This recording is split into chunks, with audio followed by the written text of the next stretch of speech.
Habil Olaka, CEO, Kenya Bankers Association. And sir, I want to jump back to the conversation and ask you, we have seen a bit of relaxing of the credit rate in reference to the central bank lending rate. What has been the impact of this interest so far, and what's your observation with what CBK is offering? Well, I think one of the things is the fact that central bank has, through the Monetary Policy Committee, has in a way maintained the central bank rate, which is the policy rate signal to the market at a fairly constant level.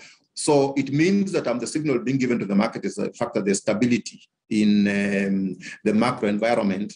And despite all the shocks that are coming in, and despite the threats on inflation going up, I think central bank has done a commendable job in terms of retaining that rate at where it is, so enabling banks, therefore, to be able to extend credit that's affordable to the market, because the risk now is inflation beginning to edge upwards, and therefore the central bank rate also moving in sympathy with the inflation rate, and therefore the rates in the market beginning to go up. But I think central bank has kept quite a good control over that.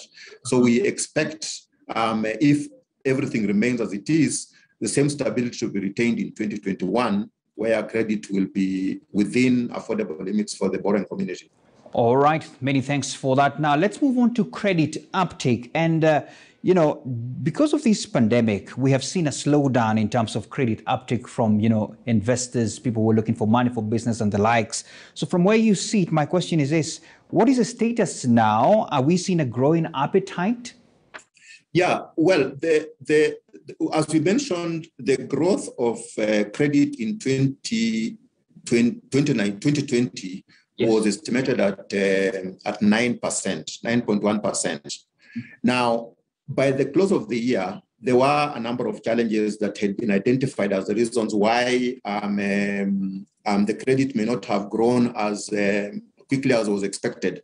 And so a number of areas are being worked on as enablers to enable the flow of credit into the productive sectors of the economy. Mm-hmm. And one of them is the operations of the credit guarantee scheme, which is a scheme that has been put in place to enable SMEs access credit from the financial institutions by having a partial guarantee provided by the scheme to the lenders, who are mainly the banks, so to speak.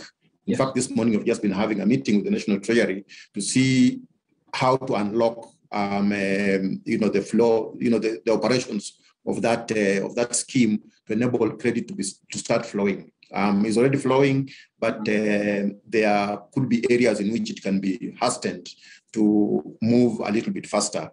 The other one is the fact that a number of loans from the banking sector are actually collateralized on land, and there has been the modernization of the land registry in terms of what they call the National Land Information Management System, which is being digitized. Now, there has been a bit of a backlog in terms of transactions as we moved from the old manual system into the digitized environment.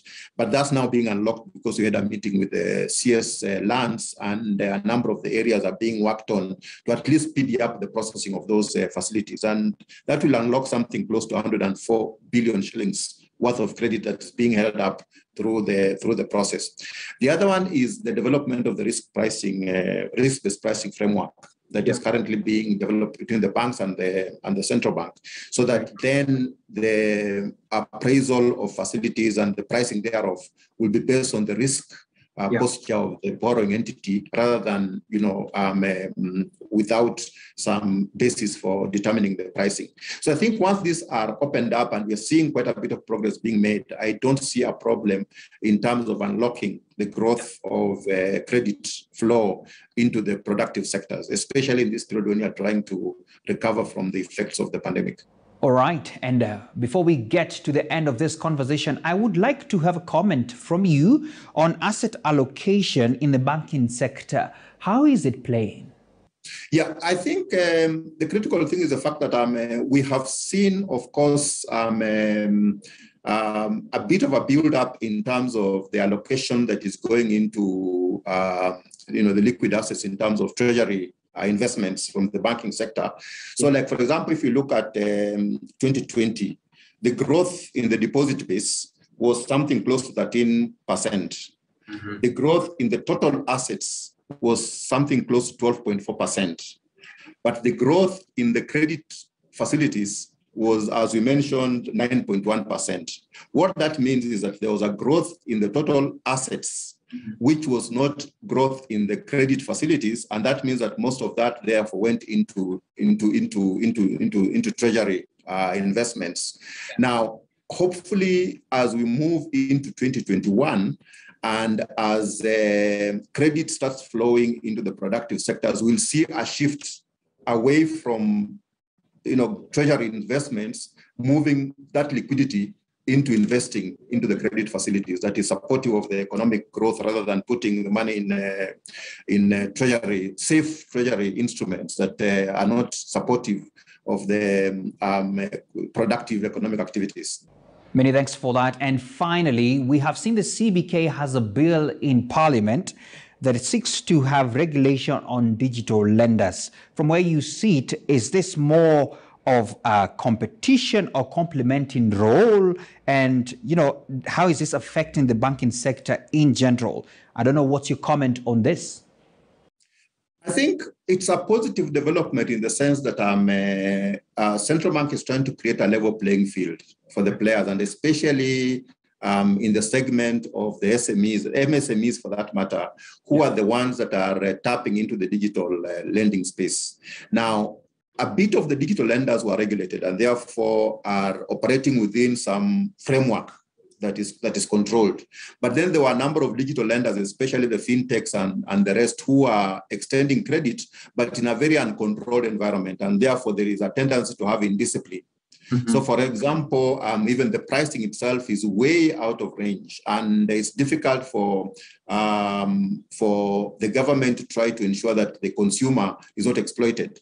And therefore, trying to bring in some regulatory framework that comes under central bank is a way of trying to create a level playing field so that players can play as per the given rules, and anybody who is not playing by the rules does not exploit the consumer, and therefore is kicked out of the playing field effectively, so to speak. And we certainly hope that good tidings will come out of it in a complementary role. Many thanks for your time, CEO Habil Olaka, that's Kenya Bankers Association, and we appreciate you for really helping us see how the banking sector is faring on, and commendable results indeed when we look through H1 results. Right about now, we have come to the end of the show, but of course, as usual, we want to leave you with the markets. And remember, you can always send in your comments and questions that you may have on the social media handles appearing at the bottom end of your screen. My name is Maina Shege. See you next time, same place. Bye-bye.